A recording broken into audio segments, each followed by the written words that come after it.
is the end, beautiful friend.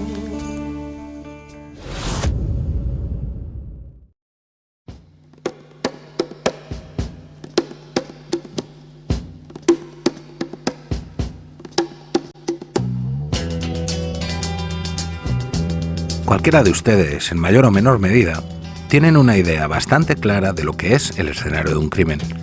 En el caso de accidente en medios de transporte, sobre todo públicos o colectivos, el protocolo de actuación a la hora de investigar el suceso es muy similar. Se asegura el lugar de los hechos, se impide el paso a todo personal no autorizado, se recogen todas las pruebas posibles y se guardan los restos o vestigios hasta que se concluye la investigación. En ese momento, el juez que instruye el caso decide y ordena lo que se hace con esos restos. Por norma general, la devolución de cualquier enser personal a sus dueños o la destrucción del material no recuperable. A nadie se le escapa la importancia capital de una investigación eficiente. Desde la lucha de las compañías de seguros que se habrán de hacer cargo de las indemnizaciones, o esclarecer responsabilidades civiles o penales, descubrir posibles fallos mecánicos o materiales defectuosos, o simplemente averiguar la verdad.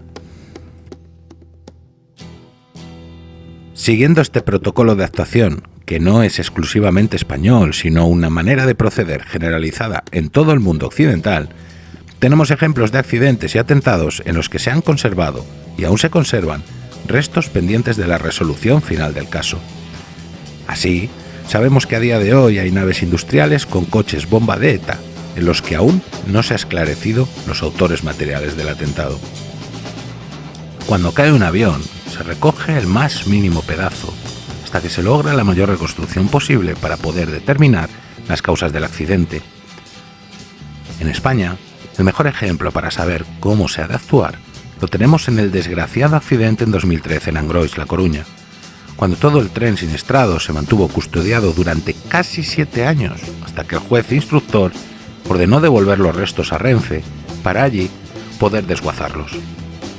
Guardarlos tanto tiempo es fundamental si se quiere volver a analizar cualquier aspecto del siniestro que no haya quedado lo suficientemente claro.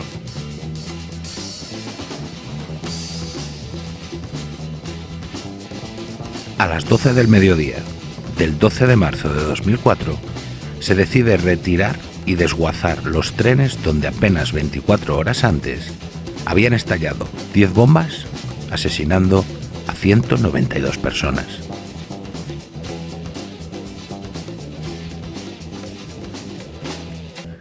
¿Quién ordenó la retirada y posterior destrucción de los trenes? A día de hoy es una pregunta sin respuesta. Según la ley de enjuiciamiento criminal, solo un juez podría haber dado esa orden. Así procedió Renfe, solicitando permiso al juez instructor Juan del Olmo para retirar los trenes de las vías y así poder restablecer cuanto antes el tráfico ferroviario. Un directivo de Renfe declaró haber recibido la orden de retirar los trenes la misma mañana del 11 de marzo. El director general de Mantenimiento Integral, Ángel Olaiz, le habría comunicado en esa conversación telefónica que ya disponían de autorización judicial para retirar los restos de las vías. Al día siguiente, se comienza la operación de retirada y destrucción de los vagones.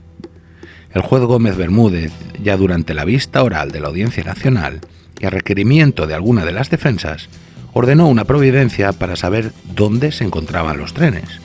La respuesta: desguazados.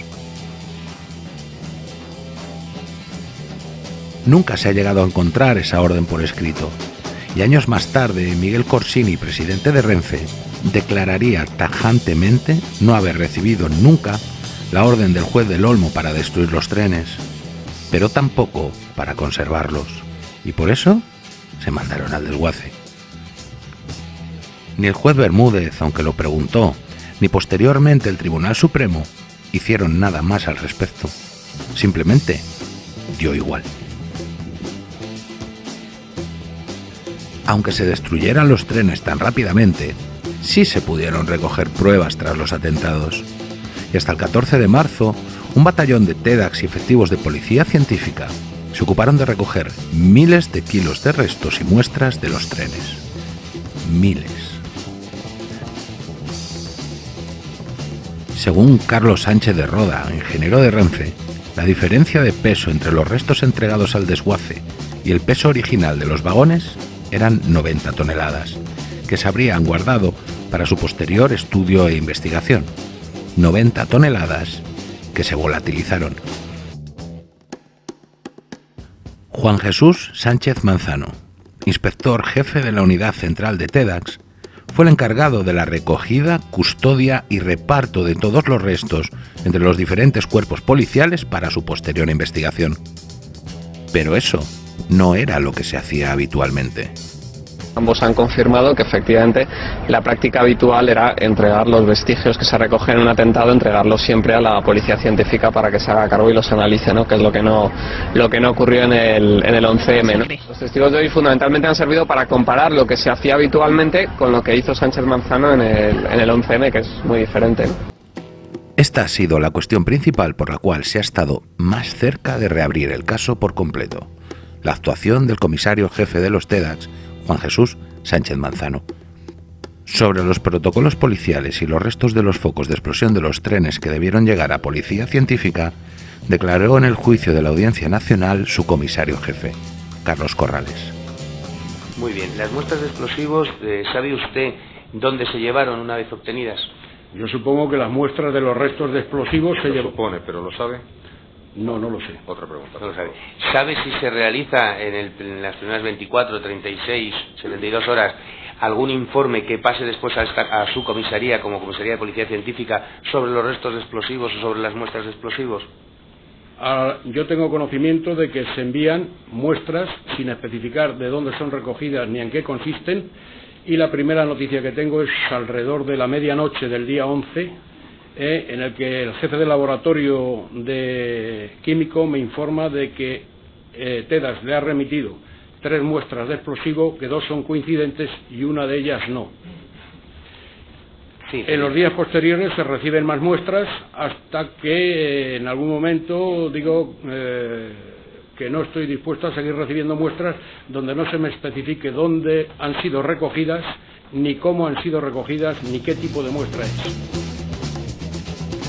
Durante el juicio se evidenciaron las contradicciones respecto a la custodia de las pruebas recogidas en los trenes, y es por ello que la Asociación de Ayuda a las Víctimas del 11M se querelló contra Sánchez Manzano por obstrucción a la justicia y destrucción de pruebas.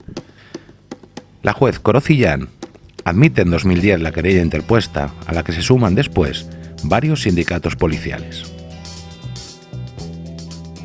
Es la unidad más protocolarizada del Cuerpo Nacional de Policía, ya que tiene una formación específica y expresa con respecto a la formación, evidentemente, en artefactos explosivos.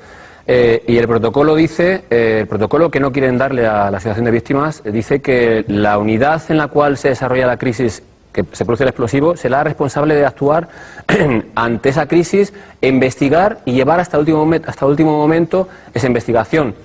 Este señor se salta el protocolo y manda a un mando suyo a cargo de cada foco para que investigue, para que le diga de primera mano lo que hay por encima de la unidad de Madrid, que la cual es la única unidad operativa, y la unidad central, que es la que manda Manzano, es una unidad técnica que simplemente debe de intervenir cuando se ha requerido o se ha pedida la solicitud de ayuda por parte de la unidad donde se produzca el explosivo.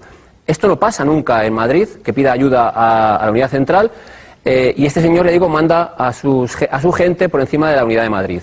La unidad de Madrid trabaja muy mucho, como ha dicho de Pablo antes, y muy bien. Pero luego, por ejemplo, él tiene un asesor personal que va en todos los focos y es el que mandan a cargo del foco de Atocha, en el cual está el jefe de la unidad TEDx de Madrid, un inspector jefe que es el que recoge las pruebas y el que en un coche se las lleva a la unidad central. Este señor ni ha sido citado cuando se citó hace un año, ni ha sido citado ahora, ni hoy, ni el lunes. Ha desaparecido por Birli Birloque de ningún... ¿Usted que está obstruyendo o obstaculizando, mejor dicho, el Ministerio de Interior, la labor de una juez, en este caso Corocillán, que quiere seguir investigando el papel de los TEDx y concretamente del señor Sánchez Manzano, aquel 11M? La obligación de cualquier ciudadano, y más si hablamos de poderes públicos, y en este caso del gobierno, es colaborar con la justicia. Es decir, si cualquier ciudadano está obligado de forma normal a colaborar con esa justicia, más los poderes públicos, ¿no? Esa es una máxima que está ahí, que desde luego debemos de poner de manifiesto. por las actuaciones que estamos viendo, sí que es verdad que se está, no sé si obstaculizando, pero desde luego no se está colaborando lo que se debiera colaborar con la jueza que está investigando este asunto. Y estamos a tiempo de rectificar. Quiero decir que el ministro está a tiempo de mandar esos informes y de mandar los nombres de los TEDAS, porque además ellos están deseando declarar y están deseando decir qué es lo que pasó ese día, cuáles fueron sus pautas de actuación, qué se les ordenó, qué se les dijo que tenían que hacer, y por lo tanto yo creo que esa comparecencia en sede judicial de estos TEDAS aclararía desde luego algunas de las dudas que existen sobre ese atentado. Cuando en el juicio del 11M el tribunal ordena que lo que no hizo la policía científica en marzo de 2004 lo tenga que hacer en febrero de 2007, llegan tan solo 23 muestras. 23 muestras, estamos hablando de 12 focos, 2 de ellos controlados, no llega ni a 2 muestras por foco de explosión. Hay un foco de Tellez del que llega un clavo. Fíjate, más que responsabilizar a alguien, nosotros lo que buscamos es esclarecer qué ocurrió con esos restos explosivos, es decir, ¿por qué no se enviaron a la policía científica? ¿Por qué no se cumplió el protocolo? Y sobre todo, ¿qué se estaba ocultando con eso? Evidentemente, estas cosas no se hacen por capricho, y menos en un hecho tan grave como es el 11M.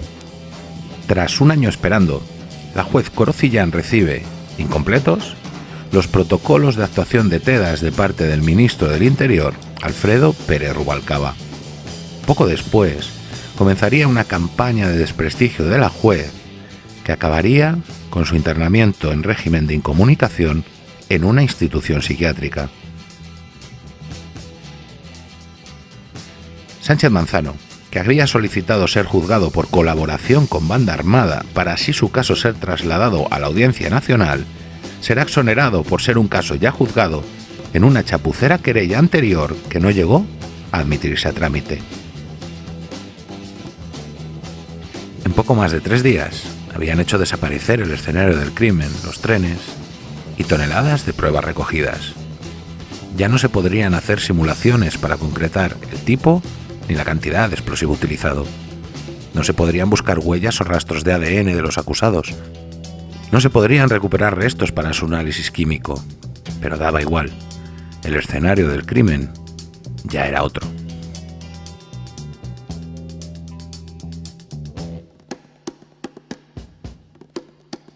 La misma mañana del 11 de marzo, alrededor de las 7, el portero de una finca cercana a la estación de Alcalá de Henares vio algo que le impactó.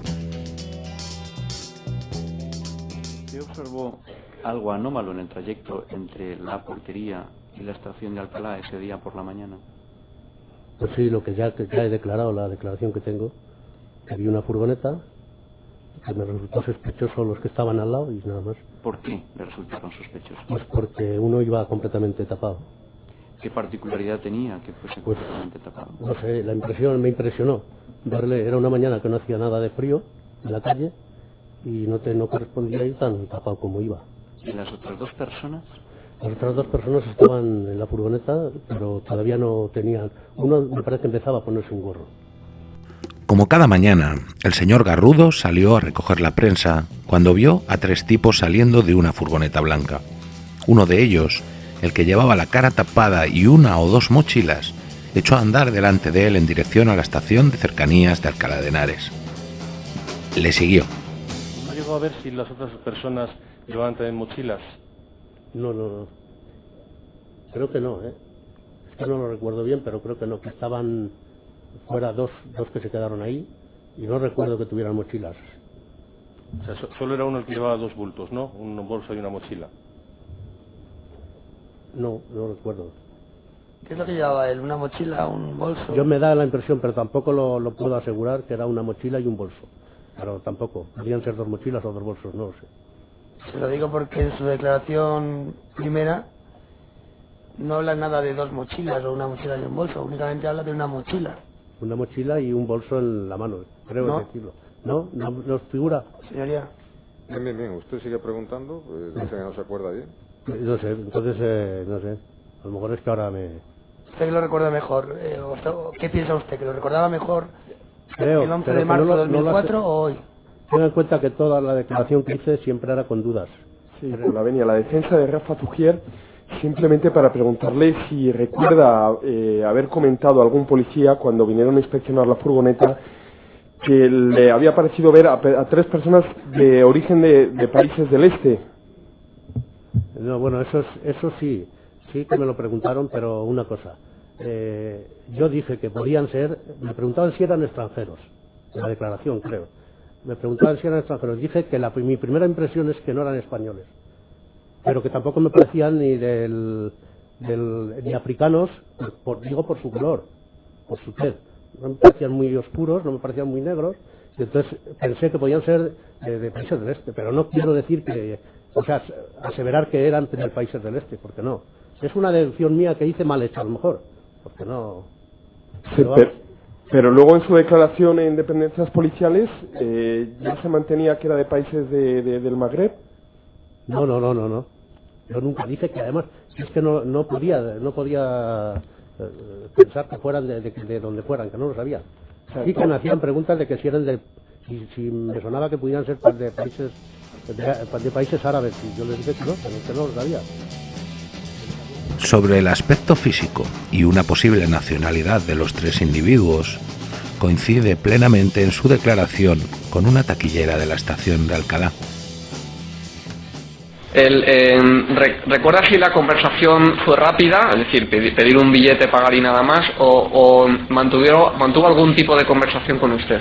Sí, hubo una conversación que tuvo un tiempo ahí para sacar el billete, más de lo normal. Incluso como haciendo preguntas de algo que a lo mejor ya conocía, no sé, algo raro. Incluso cambió de idea respecto al destino en algún momento. Sí, creo que sí. ¿Es posible que primero le pidiera un billete para Torrejón, luego cambiara de idea y pidiera uno para Coslada? Sí, hubo una serie de preguntas para sacar unos billetes, después se decidió por otro. ¿Qué idioma hablaba esta persona?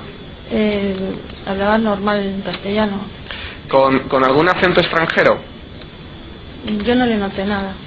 ¿Usted le notó un castellano correcto sin acento? Sí, no habló muchas palabras, pero lo que habló era normal. Pero... Yo pensé, sí, más... no era, digamos, no me pareció de aquí.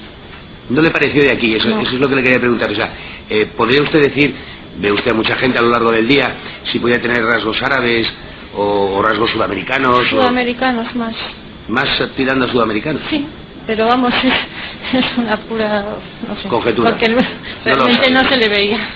Perfecto, o sea, no se le veía, no puede determinar los rasgos. Sí, no. ¿De acuerdo? Ningún medio informó, en esas primeras 72 horas anteriores a la jornada electoral, acerca de que los testigos que habían avisado sobre 3 personas sospechosas no parecían árabes. Tras enterarse de lo ocurrido, relacionaron rápidamente con los atentados lo que en un principio no habría pasado de una anécdota curiosa. El portero habló con el presidente de su comunidad y este avisó a la policía. Los primeros en llegar, una patrulla de policía de proximidad sobre las 10:30 de la mañana. Tras una primera inspección ocular efectuada por agentes de policía científica, donde no ven nada sospechoso, deciden llamar a una patrulla de guías caninos por si se tratara de un coche con bomba trampa. Un primer perro rastrea la furgoneta por el exterior. Al no encontrar nada ni marcar explosivo alguno, deciden forzar el portón trasero. Hacen subir a un segundo perro por la parte de atrás y durante 5 minutos rastrea el interior sin tampoco encontrar restos de explosivo. Aparentemente, en la furgoneta no hay nada reseñable. Así lo declararon los policías que inspeccionaron la furgoneta y los 2 guías caninos. El día 11 de marzo de 2004 estaba usted destinado en la comisaría de Alcalá. Sí. ¿Qué funciones desempeñaba usted? Era el responsable del grupo de policía científica de la comisaría. ¿Reciben ustedes una llamada para acudir a las cercanías de la estación de Alcalá? Sí, en torno a las 11 de la mañana aproximadamente es cuando nos comunican la existencia de un vehículo. En principio. Cuando llegan ustedes allí, ¿había ya un operativo policial de acordonamiento de la zona? Sí, cuando llegamos había compañeros del grupo local de información y de seguridad ciudadana y policía judicial. ¿Qué reclamos? Dígame, después de que vengan los guías caninos, ¿entra algún perro en la furgoneta? El único perro que entra procede de la unidad de guías caninos. ¿Esa furgoneta estaba tal y como sale de fábrica, es decir, sin objeto alguno, o allí había objetos? Pues es posible que hubiera objetos, pero en cualquier caso lo que miro es si había algo que me llamara la atención en ese sentido. Eso es lo que estaba buscando en ese momento, que hubiera algo que revistiera peligrosidad. Podría haber objetos, no sé, como un bolígrafo o cosas similares que en principio no me llamaron la atención por eso. Vamos a ver, y cuando usted entró, nos ha contado en la zona de carga para quitar el seguro de la puerta de adelante, había muchos objetos, ¿había algo en la zona de carga? ¿Qué vio usted en la zona de carga? Pues no le puedo precisar tampoco, porque la única idea que llevaba en ese momento era simplemente el levantar el seguro de la puerta y no me fijé en otra cosa más que en eso. ¿No tuvo que esquivar ningún objeto para llegar hasta la puerta? No, anteriormente... ¿Usted cuando entró en la parte de atrás de la furgoneta para abrir el seguro, pisó una maza? No que yo recuerde. ¿Un destornillador? No observé ningún ¿Pisó elemento. algo que a usted le dificultara la entrada? En principio no aprecié ningún objeto, ningún elemento que me impidiera entrar o desenvolverme con naturalidad en esa operación que realicé. Gracias. Con la venia. ¿Usted recuerda haber visto una bolsa azul de basura? No recuerdo haber visto nada que me llamara la atención en la zona de los ocupantes del vehículo. Y en la zona posterior tampoco. No hay más preguntas, muchas gracias. Los primeros 2 policías que acudieron al aviso, otros 2 agentes de policía científica y los 2 guías caninos declararon no haber visto nada que les llamara la atención dentro de la furgoneta. Pero es que además, ninguno de los 2 perros olió nada.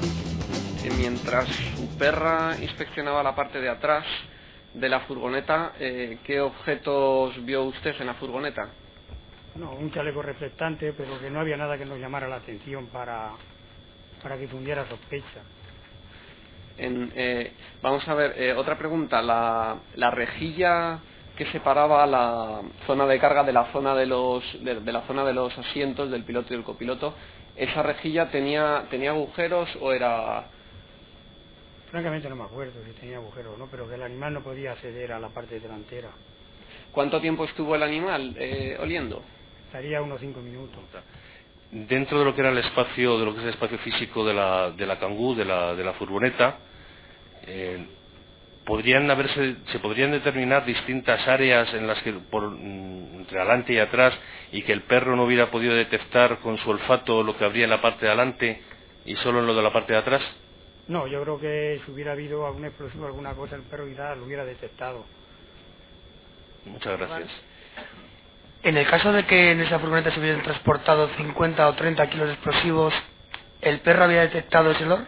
Sí, lo había detectado, inmediatamente lo había, pues quedan residuos del explosivo y el perro lo había detectado. Ninguna pregunta más seria. Tras un cambio de último momento de destino donde habría de hacerse una inspección más exhaustiva de la Kangoo, la grúa que la llevaba sale de Alcalá a la 1:30, llegando al complejo policial de Canillas sobre las 2, y no a las 3 como se esforzaron en informar en un primer momento. Sin que nadie pueda asegurar dónde estuvo durante esa hora la furgoneta, ni se pudiera garantizar su cadena de custodia, se procede a la inspección. Cuando Policía Científica la desprecinta ya en las instalaciones de la comisaría de Canillas, se encontraron 2 trozos de cartucho, 7 detonadores, prendas de vestir, una bolsa con 14 chalecos, varias herramientas, una cinta con versículos del Corán y así hasta 61 evidencias. ¿Huellas de los sospechosos? Ninguna. Aunque la inspección la está realizando la Policía Científica, tanto los 2 pequeños trozos de explosivo como los detonadores los recoge Juan Jesús Sánchez Manzano, comisario jefe de TEDx. Cuando lo remite para su análisis, lo entrega junto a una muestra patrón de gómado seco para compararla con lo hallado en la furgoneta. El análisis arroja un resultado sorprendente. El trozo de explosivo es, en efecto, gómado seco, pero contaminada con un componente propio de los explosivos plásticos de uso militar, la metenamina. Exactamente el mismo contaminante en tipo y composición que tiene la muestra patrón que entregó Sánchez Manzano. No hace falta tener una licenciatura en química ni ser TEDx para deducir que ambas muestras salieron del mismo cajón. Todas estas pistas sirvieron para encarrilar la pista sobre la trama asturiana y comenzar a apuntalar el móvil islamista del atentado. En la furgoneta se hallaron prendas con restos de ADN de los sospechosos, pero ni una huella dactilar en su interior. Unos detonadores que, si las bombas habían sido montadas en la casa de Morata de Tajuña, ¿qué sentido tenía que estuvieran allí? Un explosivo que no marcó ninguno de los perros y una cinta con versos del Corán.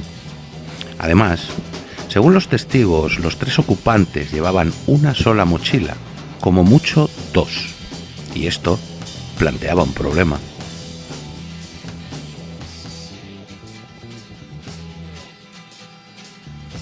Con las diferentes vías de investigación en marcha, se presentaba un problema matemático. 13 bombas, 13 terroristas y, en principio, un solo vehículo que los hubiera transportado desde la casa de Morata de Tajuña hasta Alcalá, la Kangoo. Así, el 13 de junio de 2004, más de 2 meses después de volar el piso de Leganés y haberse suicidado la célula ejecutora de la masacre, apareció, a escasos metros de donde fue localizada la Renault Kangoo, otro vehículo que presuntamente habían utilizado los terroristas, el Skoda Fabia. En el coche se encontraron papeles con impregnación de explosivos, gomado seco por supuesto, ropa con ADN de los suicidas y un número de teléfono apuntado en un papel asociado a un nombre, Alequema Lamari. Desde ese mismo momento, Lamari, que no había aparecido ni de forma tangencial en las investigaciones, pasa a ser uno de los posibles cerebros radicalizados de la célula de Leganés. El coche pertenecía a la empresa de alquileres Hertz y había sido robado en septiembre de 2003. En noviembre de ese mismo año, estuvo aparcado en la avenida de Bruselas durante días, donde se le pusieron varias multas de aparcamiento. Un portero de la zona, otro portero, comentó a un policía amigo suyo y que era escolta de un juez, otro escolta de otro juez, la existencia de ese vehículo. Tras consultarlo, el policía le dijo que ese coche figuraba como sustraído y que se le relacionaba en 2 robos. Días después, el coche desaparece de la avenida de Bruselas sin que nadie se lo comunique a Hertz, para reaparecer 7 meses después, cargado de pruebas, en Alcalá de Henares. Durante la instrucción del sumario, la policía detuvo a un delincuente chileno como autor del robo del coche. Este tipo, que no pudo asegurar las fechas de cuándo lo robó ni tan siquiera de qué color era, declaró haber vendido después el vehículo a uno de los suicidas de Leganés. El chileno fue expulsado de España al publicarse la noticia en El Mundo de Pedro J. Ramírez, sin habérselo comunicado al juez del Olmo. Nunca más se ha sabido de él. Se revisaron también las peticiones de reconocimiento de matrículas que hicieron las diferentes patrullas policiales entre los días 11 y 14 de marzo. Solo de la comisaría de Alcalá y en la zona donde se encontró el Fabia se habían comprobado más de 400 matrículas. Ese coche no estaba allí. La vista oral corroboró punto por punto todas las incongruencias, a pesar de los intentos de fiscalía y acusaciones para validar la prueba, pero no se preguntó quién había colocado ese coche ahí, ni para qué, ni si la Kangoo y la bolsa de Vallecas tenían el mismo falso origen. Sin embargo, las pruebas encontradas en su interior, que principalmente implicaban a Alequema Lamari, sí fueron aceptadas. 4. Kangoo. Como se expresa en el apartado 2.1 del hecho probado, el tribunal solo estima, acreditado con la certeza requerida en el proceso penal, que de la furgoneta bajan 3 individuos y que al menos uno de ellos se dirige a la estación de cercanías con una mochila o bolsa de deportes. Por lo tanto, el tribunal no asume la tesis de que los artilugios explosivos y los terroristas se desplazan en este vehículo y en un Skoda modelo Fabia para desde Alcalá de Henares colocar en distintos trenes las mortíferas cargas. Simplemente, ese hecho no está acreditado con la extensión que lo plantean las acusaciones, lo que desde luego no impide llegar a conclusiones jurídicas iguales o muy similares a las que se llegaría de tener por probado tal hecho. Simplemente.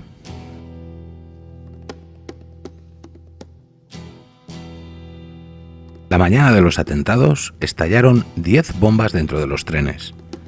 Otras 2 fueron halladas en los registros posteriores de vagones y andenes sin explosionar, y sin que pudieran ser desactivadas con seguridad para los TEDx, se decidió detonarlas en las vías controladamente. Pasadas las 2 de la madrugada, ya del día 12, se comunica a TEDx que en la comisaría de Puente de Vallecas se había encontrado un artefacto explosivo, la bomba número 13. Resultó ser una bolsa de viaje y no una mochila, con más de 10 kilos de explosivo, relleno de 600 gramos de metralla, conectados a un detonador y un teléfono móvil que debería haber actuado de iniciador. Evaluada la situación, los TEDx desplazados deciden sacar la bomba de la comisaría y llevarla a un parque cercano para desactivarla. Tras una primera inspección, deciden hacerle una radiografía que no acaba ayudándoles a descubrir su composición ni montaje. El operador 1, líder de aquel grupo de TEDx, decide arriesgarse a sacar el teléfono móvil y desconectarlo de los cables que le sobresalían, consiguiendo así neutralizarla. Sobre esta prueba pivota absolutamente todo el sumario, la posterior vista oral y los recursos que derivan en la sentencia del Tribunal Supremo. Sin esta mochila no habría caso, y a día de hoy nadie sabe a ciencia cierta cómo esa bolsa llegó hasta allí.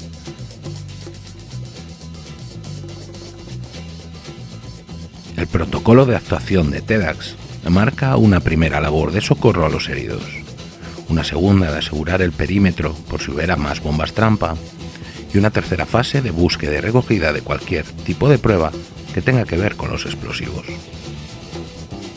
De esta manera, una vez trasladados ya los heridos, comenzaron la labor de búsqueda que duró todo el día. El jefe provincial de TEDx ordenó que se recorrieran los trenes de cabeza a cola buscando artefactos sin estallar debido a que ya habían encontrado 2 y que se habían visto obligados a detonar controladamente. Esta operación la repitieron hasta en 4 ocasiones, sacando todos los objetos personales a los andenes para su posterior inventariado y, si fuera necesaria, su catalogación como prueba. Ninguno de los TEDx que aquella mañana recorrieron vagones y vías encontraron la bolsa número 13. En el momento que nosotros llegamos, todos los trenes se revisaron. Si alguien sacó una bolsa antes, la sacaría antes, pero desde que llegaron los TEDx a ese momento, yo le he dicho antes, a pregunta de la señora fiscal, que se revisaron todos los trenes, de cabeza a cola y de cola a cabeza, y 2 veces, porque quería que se miraran bien y se revisara todo. ¿Y cuántos EDES y EVIL intervinieron en el 11M en la búsqueda de artefactos y en la toma de muestras? ¿Cuántas personas? Fuimos del grupo que dirijo, éramos 24 trabajando, 24. De la unidad central lo desconozco. Vamos a ver, si se inspeccionaron, se verificaron los trenes de arriba abajo, o sea, de cola a cabeza y viceversa, ¿cómo puede explicarse que llegara la mochila a la comisaría de Vallecas? Yo no puedo explicárselo, ¿puede explicármelo usted? Porque yo tampoco puedo explicárselo. Bien, señores, por favor, guarden la compostura. Vamos a ver, ¿cómo es posible que a su grupo o al grupo que se encargara y que usted coordinaba no se le escapara una mochila con 10 kilos de explosivo? Vamos a ver, señor letrado. Ninguno de mis ustedes. Un momento, señor testigo. 2 cosas. En primer lugar, el testigo estaba hablando de Atocha. Usted ahora le ha cambiado al pozo. Acláreselo porque si no nos volvemos locos todos. Usted está hablando de la bolsa del pozo. De la bolsa del pozo. O sea, la que acaba en la comisaría de Puente de Vallecas. Correcto, sí. Señor testigo, le está preguntando por la del pozo, no por la de Atocha. Por la del pozo. Ahí ordenó usted a su grupo que inspeccionara los trenes de cabeza a cola y de cola a cabeza. Bien. Vamos a ver, yo lo he dicho antes, sobre las 8 y algo que llegué a Atocha, vía teléfono... Estamos en el pozo, olvídese de Atocha. No, pero es que es lo que le quería explicar. O sea, en el pozo se revisaron todos los trenes. Si no apareció ninguna mochila, sería porque se la hubiesen, digo yo, es una teoría, se la podían haber llevado antes. Lo que sí estoy totalmente convencido de que después de la revisión de los TEDx que trabajaron allí, no había ni una sola mochila que contuviese un artefacto explosivo. Y eso se lo puedo asegurar. Porque lo hicieron y me consta concienzudamente. Es más, le dije 2 veces y cuando hablé con ellos me dijeron que no, que le habían hecho 4. O sea, antes de pasar a las defensas, señor testigo, que dice que sus hombres inspeccionaron los trenes de adelante, atrás, atrás, también en el pozo. ¿Inspeccionaron también las montañas de objetos que había ya en el andén? Que no había, no sé, hubo una montaña, no sé en qué momento estaba, ya lo veremos. Los objetos que ya estaban fuera de los trenes, ¿lo inspeccionan? No se lo puedo decir porque no sé si había algún montón fuera o no lo había. Sí, pero de haber ese montón fuera, usted sí sabrá lo que inspeccionaron. No. Lo que le pregunto es, ¿inspeccionaron solo los trenes o inspeccionaron cualquier objeto que procediera de los trenes, aunque no estuviera en ese momento en los trenes? Todo lo que hubiera en el andén, si había algo, cuando ellos llegaron lo inspeccionaron, estoy convencido.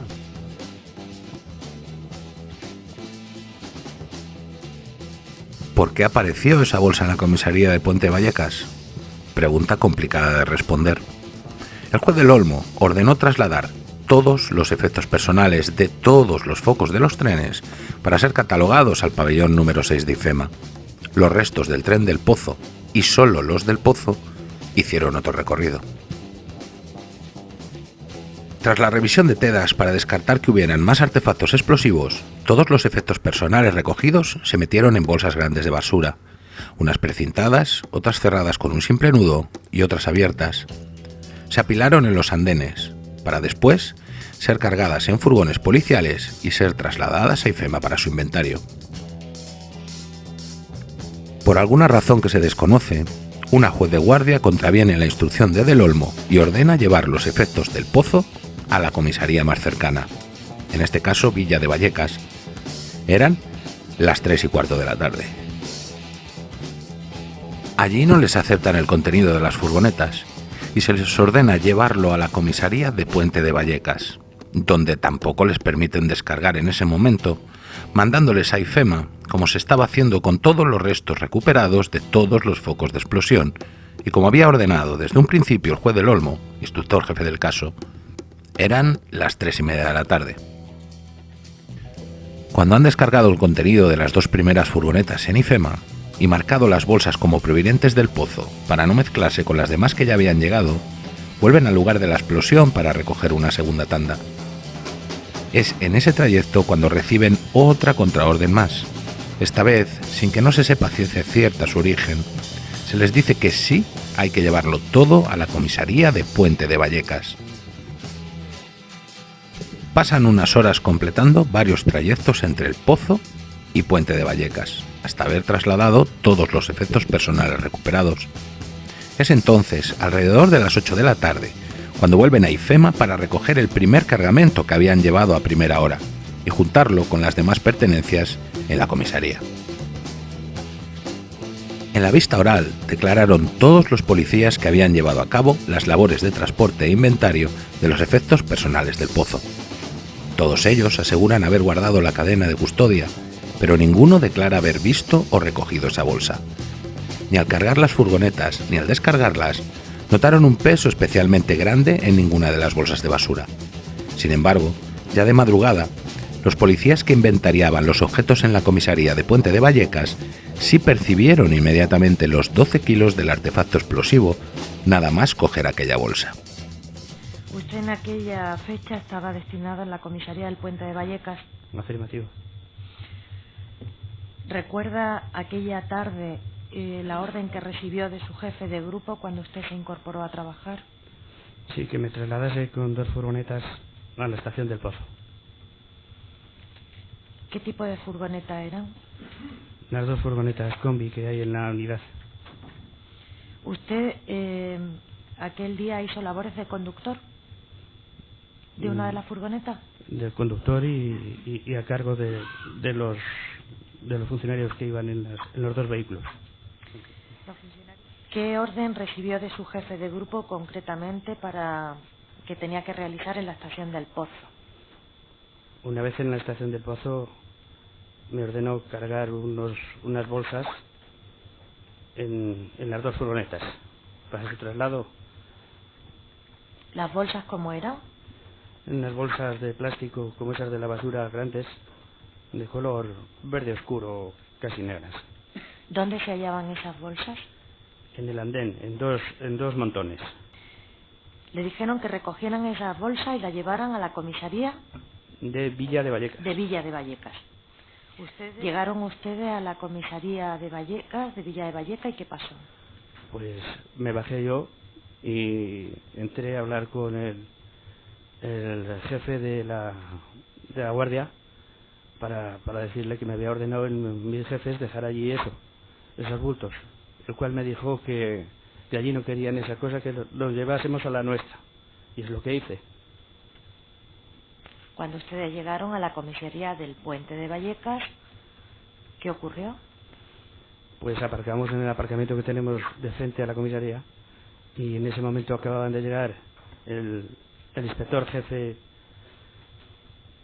del grupo de investigación y el comisario, que son los que me habían ordenado el traslado de los bolsos, y se lo comenté, que no me lo habían admitido en la comisaría de Villa, y que qué se hacía con eso.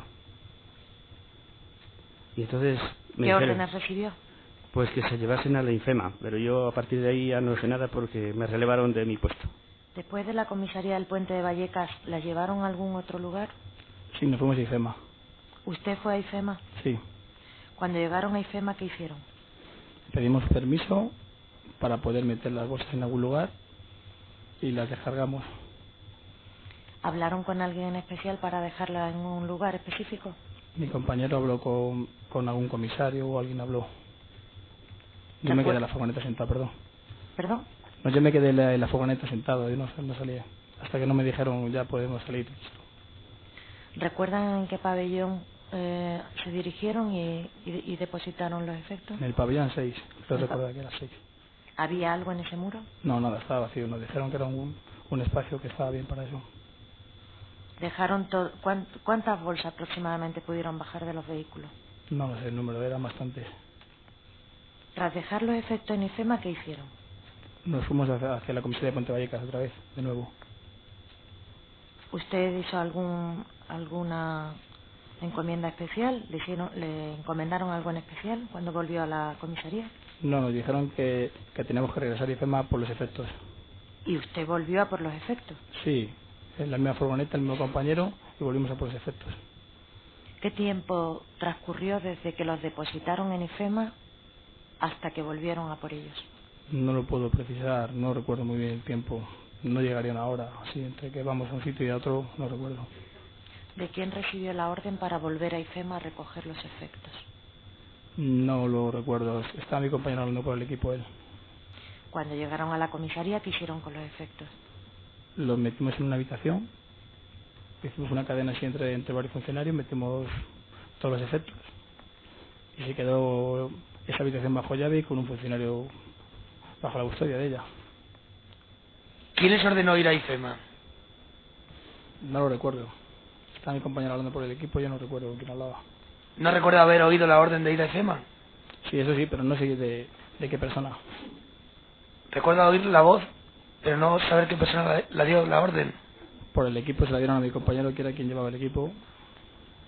¿Pero a usted le dieron la orden de ir a IFEMA o se la dieron, o su compañero le dijo a usted que tenían que ir a IFEMA? Mi compañero me lo dijo, que tenemos que ir a IFEMA. ¿Qué compañero fue ese? Compañero, no le conozco, vamos, no sé quién es mi compañero, porque yo en Puente Vallecas estaba un día con cada persona, con una persona distinta. ¿Pero no recuerda aquel día qué compañero le acompañó durante todo el día? Lo que no recuerdo es su nombre. ¿El número de...? Tampoco menos. ¿Tampoco lo recuerda? No. ¿Tampoco recuerda quién iba al mando de las furgonetas que hicieron todos los itinerarios aquel día? No. ¿Qué persona habló con el comisario que estaba en IFEMA, con la persona responsable de IFEMA, del lugar donde dejaron depositadas las bolsas y los bultos? Estuvo mi compañero hablando con él. ¿Qué compañero? Mi compañero de la furgoneta. ¿El mismo que recibió la orden? Sí, el mismo que conducía la furgoneta y llevaba el equipo. ¿Cuántas bolsas recogieron en el pozo? No lo sé. No sé el número. ¿Contaron las bolsas que recogieron en el pozo? No. ¿Contaron las bolsas que bajaron en IFEMA? No. Cuando recogieron las bolsas en IFEMA, ¿las contaron? No. ¿Usted tiene conocimiento de dónde procedían esos efectos? Lo que yo tenía conocimiento, lo que me dijeron es que venían de la estación del Pozo. ¿Esto lo sabe por sus compañeros o por la subinspectora que estaba, o el subinspector de servicio que estaba en ese momento? Pues por los compañeros. Vamos a ver, ¿sabe usted desde cuándo, desde qué hora llevaban en comisaría los efectos de que vinieron, según usted, desde la estación del Pozo? No sé la hora. Señora, cuando dice usted que está inventariando lo que le dicen que procede de la estación del Pozo, ¿las bolsas negras grandes están numeradas? No. No están numeradas. Que yo recuerde no estaban numeradas, no. Ni están precintadas porque dice que solo tenían un nudo, ha contado usted que no Creo tenía recordar que era una especie de nudo, pero precintadas para tenerlas que romper para sacar los efectos no estaban seguro. Bien. Sí, con la venia de la Santísima Sala. Vamos a ver, usted acaba de manifestar que la bolsa tenía un peso considerable. Sí. ¿Eso significa que usted la cogió al peso? Sí, porque a mi compañera le llamó la atención. Le cuento cómo fue. Estábamos confeccionando una de las bolsas y estaba ya bastante llena. Y al ir a hacer el inventario de esta bolsa, mi compañera me dijo, mira, esta bolsa pesa. Y para evitar el que se rompiese la bolsa, sería la primera de la siguiente bolsa que fuésemos a relacionar. Con lo cual sí tuve la ocasión de cogerla. ¿Qué peso podría tener esta bolsa, más o menos? Unos 10, 12 kilos. ¿Qué hizo usted con ella? ¿La desplazó? ¿La cambió de lugar? No, se quedó en el lugar donde la había extraído mi compañera. ¿Sabe usted quién llevó los efectos, todos estos efectos a la comisaría de Puente de Vallecas? No, lo desconozco. De los 4 focos de explosión, solo los restos y efectos personales que se recogieron de la estación del Pozo tuvieron un destino diferente a IFEMA. Quizás la casualidad, que tanto trabajar aquellos días, hubiera hecho acto de presencia en forma de descoordinación absoluta para acabar enviando una bomba que no iba a estallar a un lugar en el que no habría debido estar nunca. Y no iba a estallar porque no estaba conectada. Porque aunque es sencilla, es muy ingeniosa y no cuadra con el empalmado de los cables. Es decir, da la sensación de que alguien elaboró el teléfono móvil, y eso no cuadra con la pequeña chapuza, entre comillas, de no encintar los cables, ¿no? Porque no es lógico. Pero bueno. El desalojo de la comisaría al encontrar la bomba fue inmediato. Los primeros en llegar, los 3 TEDx que habían quedado de guardia en la Brigada Provincial de Madrid. Declara el operador 1, agente TEDx Pedro. Usted es oficial de TEDx de Madrid. Subinspector. Perdone. Subinspector de TEDx de Madrid, ¿verdad? Sí. De la Brigada Provincial de Información. De la Brigada Provincial de Información. De Información de la Jefatura Superior de Madrid. De Madrid. ¿Por qué se trasladaron al Parque de Azorín?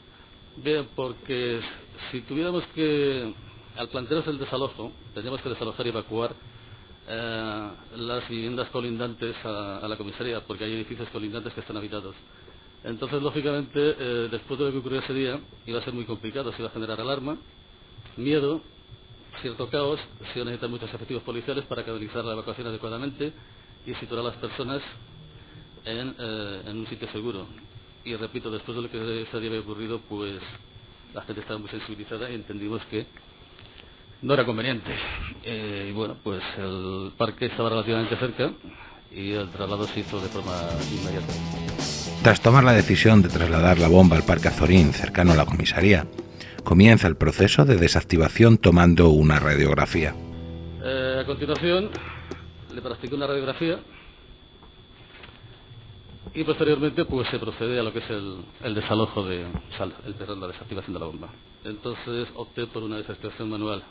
Manualmente desmonté la bomba tal y como yo la había montado. Desconecté los cables del teléfono móvil, saqué el teléfono móvil, después seguí mi procedimiento operativo, extraje el detonador y posteriormente pues desmenuzo el explosivo, la masa explosiva, para ver si en su interior hay algún segundo dispositivo de detonación, si hay alguna trampa. Gracias a Dios no había nada de eso y la desactivación fue completa. ¿A usted le sirvió la radiografía que usted mismo había hecho? No, absolutamente para nada. En esa radiografía no se observa nada porque no hay una arquitectura lógica, no hay una estructura, no hay un diseño y no hay un hilo conductor. Se ve simplemente la silueta de un teléfono y una masijo, una maraña de cables. A ninguna de las 2 bombas encontradas sin detonar por la mañana Se les practicó el mismo procedimiento de desactivación y acabaron explotando. Según los dos agentes que las encontraron, tenían una composición parecida a la de esta bolsa, un explosivo conectado por cables a un teléfono móvil. Pero las diferencias entre las encontradas por la mañana y la de Vallecas eran notables. Pues era una pieza del teléfono y una maraña de cables. Por más que intente seguir el hilo conductor de los cables, la disposición de los mismos, al ser de tanta longitud, pues evidentemente es difícil. Además, la radiografía es bidimensional, no tiene profundidad de campo, en consecuencia pues hay estructuras de cable que se superponen unas a otras, y entonces pues la interpretación sería en todo caso hipotética, es decir, no podría afirmar con rotundidad qué es lo que exactamente se ve, pero simplemente es una estructura de teléfono y muchos cables, nada más. Gracias. Usted nos ha mencionado anteriormente la composición de este artefacto con un teléfono, unos cables. ¿Los cables de qué color eran? Colores azul y rojo.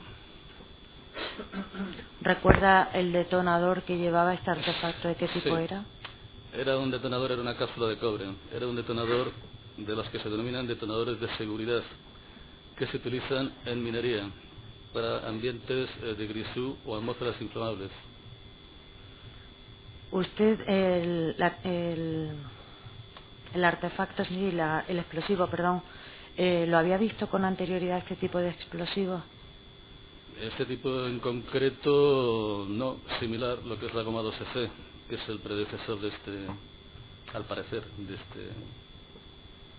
la presunta goma 2C.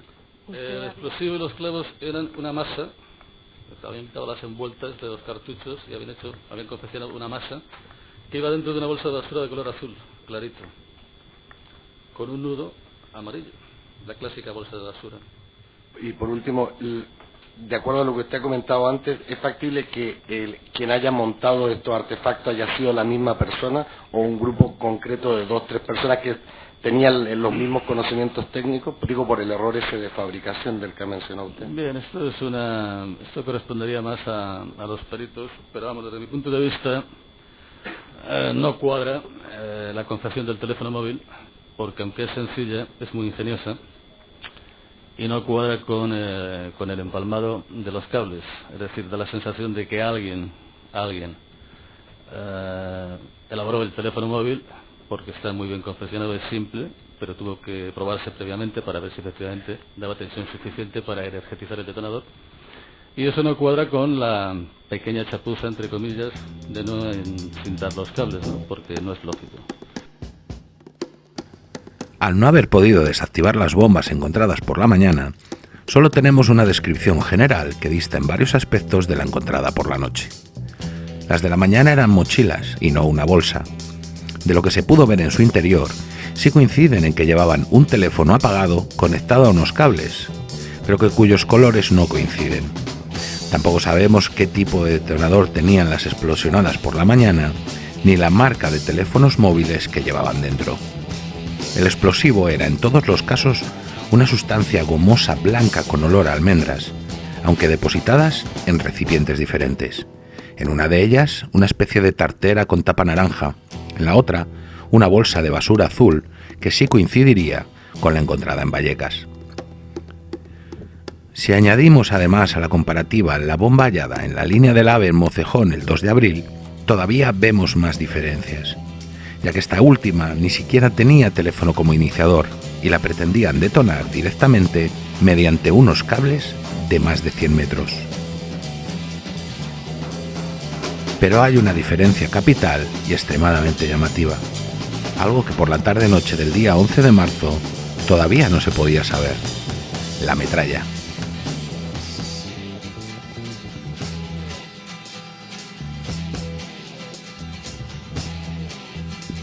El sumario refleja más de 100 páginas de restos recogidos en los trenes, reseñando y catalogando lo que la instrucción dedujo que era metralla, siguiendo la lógica de identificar la bolsa de Vallecas con las bombas que explotaron en los trenes. La directora del Instituto Anatómico Forense, Carmen Baladía, tumbó esa lógica. Las bombas de los trenes no contenían metralla. En los cuerpos de las víctimas del 11M, ¿había metralla terrorista, había clavos, había tornillos? Nada, nada en absoluto. De los 191 cuerpos, solamente creo que en uno se encontró un fragmento metálico que debía de ser lógicamente de los trenes, pero ni clavos, ni tuercas, ni tornillos. No había metralla entre nuestros 191 muertos.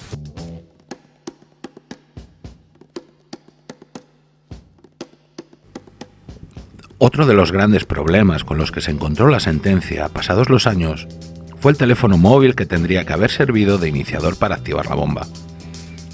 En una de las muchas investigaciones periodísticas que se realizaron y que pusieron en cuestión tantas lagunas que había dejado el caso, Pedro J. Ramírez demostró, y así lo avala la sentencia judicial de la querella que interpuso Sánchez Manzano contra el periódico El Mundo, que ese teléfono móvil no era capaz de guardar en la memoria la hora y la alarma cuando se le quitaba la batería. De esta manera, se demostraba que era imposible determinar la configuración de ese teléfono, ya que quedó probado en el juicio que se separaron el terminal, la batería y la tarjeta SIM para su estudio. Sánchez Manzano mintió y declaró que ese móvil estaba preparado para explotar a las 7:40 de la mañana del día 11 de marzo.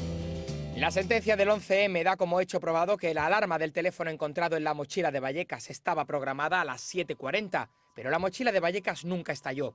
Sin embargo, El Mundo siempre ha sostenido que Sánchez Manzano mintió a este respecto cuando envió al juez el informe en el que se basa la sentencia, que decía que la hora del teléfono coincidía con la real y tenía activadas las funciones de alarma y vibrador, aún después de haber desmontado el teléfono para extraer la tarjeta. Se trata de un dato imposible, puesto que, como vamos a ver en exclusiva en esta prueba pericial grabada para El Mundo... Vamos a ajustar fecha y hora. Primero la hora, las 11:11, que es fácil de recordar. Y la fecha, el 11 del 11 del 2011. La fecha y la hora del teléfono se pierden al quitar la batería para cambiar la tarjeta SIM. Procedemos a cerrar la tapa y encender el teléfono con la nueva tarjeta SIM. Nos pide otra vez la fecha y la hora porque la ha perdido. Vamos a decir que es el 22 del 12. En este momento ya, al pedirte la nueva fecha, de hecho, partió de una fecha que era el 1 de enero del 2001, ya ha perdido la fecha y ahora aquí demostramos que hemos perdido la hora. La sentencia alaba la labor de investigación y aproximación a la verdad de El Mundo, resaltando de nuevo la verdad periodística. Hay que precisar que ese fragmento que acaban de ver los espectadores, yo lo acabo de ver también hoy por primera vez, porque esa prueba pericial fue aportada por nuestros representantes legales al procedimiento que abrió Sánchez Manzano contra nosotros. Y fue esa prueba la que le convenció a la juez de primera instancia, a la juez Lledó, la que firmó la primera sentencia, de que lo que nosotros decíamos era la verdad, que ese teléfono no podía reflejar las 7:40 y Casimiro hizo esa información y hizo esa investigación con mucho detalle. Al final, los teléfonos, como he dicho antes, no pueden funcionar a la vez de dos maneras. El teléfono. Cuando se desmonta la bolsa, mochila de Vallecas, Sánchez Manzano se lleva personalmente el teléfono y lo que hay en el resto de la bolsa a la Comisaría General de Información y va acompañado de otro responsable policial que se llama Cuadro Jaén, el responsable de Seguridad Ciudadana. Entonces, para saber qué era lo que quería la policía, lo que quería la policía era sacar la tarjeta del teléfono, porque en la tarjeta es donde están los datos. Entonces, para sacar la tarjeta del teléfono tuvieron que desmontarlo. Y eso lo describe Sánchez Manzano, que sacamos la carcasa, quitamos la pila del teléfono y luego quitamos la tarjeta. Pues bien, si ese teléfono estaba apagado, y se dice que estaba apagado, ¿cómo se sabía que tenía la hora correcta y que tenía el despertador puesto a las 7:40? ¿Cómo se supo eso? Claro. ¿Cómo justifica Sánchez Manzano que ese teléfono tenía la hora correcta y tenía el despertador puesto a las 7:40, que fue la hora en la que estallaron las bombas el 11 de marzo? Yo creo que el que, vamos a echar por elevación, el que preparó esa prueba falsa, la preparó convencida de que en las víctimas habría metralla.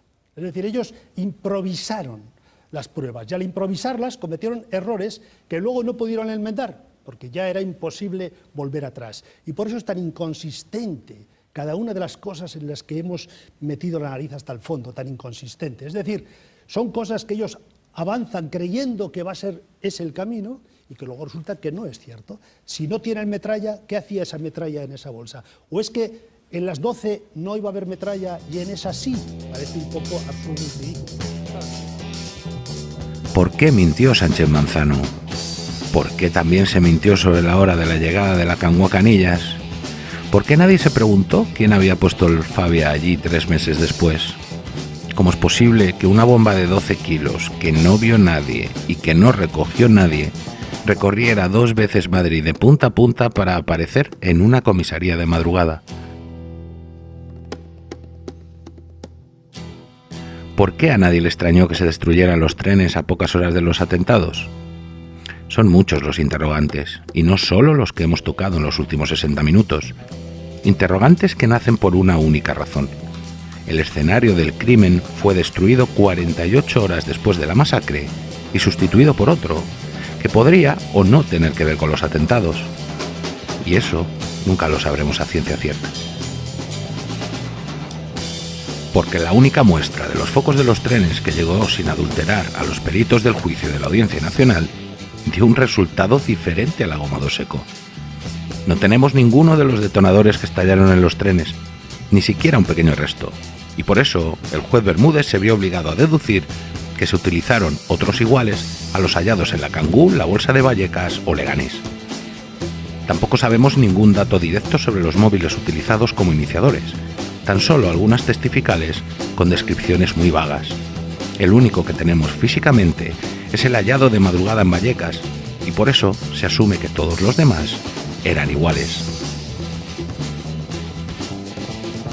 Dudas con las identificaciones, dudas con las cadenas de custodia, dudas por la ausencia de huellas y ADN en los vehículos y la bolsa de Vallecas, dudas por los móviles utilizados, dudas en la casa de Morata de Tajuña, dudas en la manera en que se desplazaron los terroristas. Todo parte de unas pruebas que aparecen en lugares diferentes a los trenes y genera dudas y más dudas.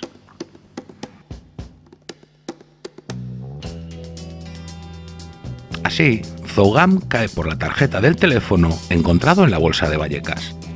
La trama asturiana cae por el explosivo y los detonadores. Los de Leganés caen por la conexión con la trama asturiana, los de Virgen del Coro por relacionarlos con los de Leganés. No hay ninguna línea directa de investigación que conecte a los acusados con los trenes, tan solo las 2 testigos rumanas que hundieron a Zogam. Porque, y esto es lo realmente grave, no se investigó sobre los trenes. No se utilizó el escenario del crimen porque lo destruyeron. Toda la instrucción, pericias, investigaciones y juicios se basaron en esa furgoneta y en esa bolsa.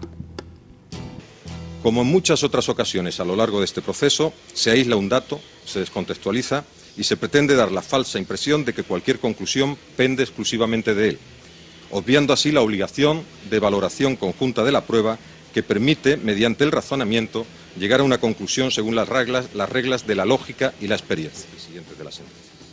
4. Cangú. Como se expresa en el apartado 2.1 del hecho probado, el tribunal solo estima, acreditado con la certeza requerida en el proceso penal, que de la furgoneta bajan 3 individuos y que al menos uno de ellos se dirige a la estación de cercanías con una mochila o bolsa de deportes. Por lo tanto, el tribunal no asume la tesis de que los artilugios explosivos y los terroristas se desplazan en este vehículo y en un Skoda modelo Fabia para desde Alcalá de Henares colocar en distintos trenes las mortíferas cargas. Simplemente, ese hecho no está acreditado con la extensión que lo plantean las acusaciones, porque la cadena de custodia está plenamente acreditada, pues desde Alcalá de Henares a las dependencias policiales de Canillas en Madrid, la furgoneta es transportada por una grúa que va escoltada por un coche de policía al mando del funcionario con número 82.709, que según declaró no la pierde de vista en ningún momento hasta que la deja en Canillas, plenario del día 20 de marzo. Sobre su contenido. Determinantes resultan los detonadores descubiertos en el vehículo, que son idénticos a los que se encuentran en la calle Martín Gaite de Leganés, en el artefacto desactivado en el Parque Azorín de Madrid e idénticos también a los hallados en la finca de Chinchón usada por la célula terrorista. Tienen la misma. 6. No existe ruptura de dicha cadena de custodia. La prueba es auténtica. El tribunal no tiene duda razonable alguna sobre la autenticidad de la bolsa de deportes conteniendo un artilugio explosivo que fue desactivada en la madrugada del 12 de marzo en el Parque Azorín de Madrid. Tampoco de su procedencia, la estación del Pozo. Cuestión diferente, aunque sin consecuencias jurídicas, es el extravagante periplo de los efectos. Se trata de un caso de descoordinación y mala transmisión de información que debe corregirse en el futuro, pero que carece de efectos jurídicos relevantes, siendo comprensible, atendidas las extraordinarias circunstancias concurrentes esa mañana y la prioridad absoluta que se dio a la identificación de los cadáveres, que pudo ser inadecuada para la investigación, pero sin duda indiscutible desde el punto de vista humano. Segundo, el detonador que ceba el explosivo de la bolsa de deporte es del mismo fabricante y de las mismas características de modelo que los encontrados en los trenes en 3 escenarios distintos, en la Cangu, en el desescombro del piso de Leganés y en la finca de Chinchón. La bolsa de basura que contiene la masa del explosivo, de color azul y translúcida, es también igual que las de otros artefactos. Es igual a la hallada en la Cangu y también a las encontradas en el desescombro de Leganés. Vayamos por partes. 1. El artefacto explosivo cuestionado, los hallados en la estación del Pozo, frente al vagón número 3, y el neutralizado en la estación de Atocha son visualmente iguales, tienen los mismos componentes y la misma estructura. Absolutamente todo el caso pivota en torno a la Cangu y a la bolsa de Vallecas. Sin ellas, no hay caso.